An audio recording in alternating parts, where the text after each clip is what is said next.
Hi, it's David Worrell. Welcome to our Maximizing PPP Loan Forgiveness tutorial. Today is May 13th, almost the 14th, so you can count on this being the most up-to-date information available today. We may yet have an update from the SBA later this week, but if so, you'll hear about it from me. So check out the YouTube video, my YouTube channel, and watch your email for updates. In any event, if you've downloaded the May 13th version from the website, or if you're about to do that, here's what you can expect.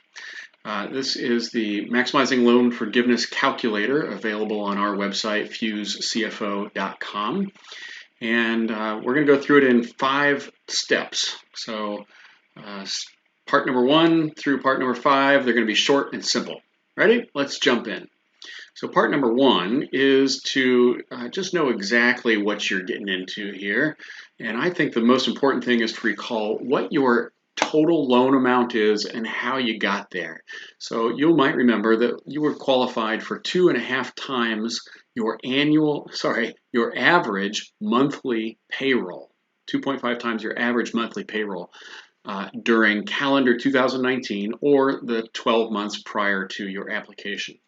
So you could pick either of those 2 dates, maybe some slightly different dates if you're a brand new company or a seasonal company. We'll get into that later. But remember, in any case, how you calculated the loan that you received. If you have to go back and look at your application or dig out your payroll reports, it's important to remember the numbers that you used and the average monthly payroll that you used, because the new forgiveness calculations are going to be the same, right? At least we believe they're going to be the same at this date, that you're going to look at how you calculated it in the past.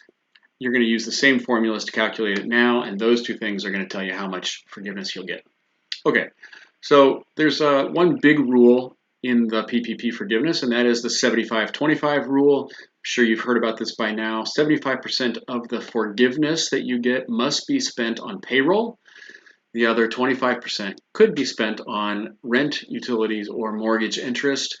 We'll get into each of these things in detail, but that's the big one.